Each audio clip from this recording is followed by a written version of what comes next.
ఇలాంటి వారితో జాగ్రత్త సుమ. భగవంతుడి గురించి ఆలోచించేటటువంటి వాళ్ళు ఎవరైతే ఉంటారో అటువంటి వారి పాదములకు అంటుకున్నటువంటి ధూళి కణముల యందు సమస్త తీర్థసారం ఉంటుంది.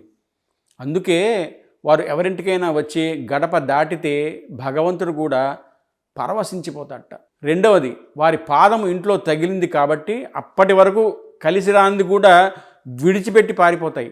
అందుకే అదృష్టం కలిసి వచ్చే ముందు మన ఇంట్లోనే మనలోనే కొన్ని మార్పులకి సంకేతాలు కనపడిపోతూ ఉంటాయి. వాటిని గట్టిగా ఎవరైతే పట్టుకుంటారో ఇక పంట పండినట్లే.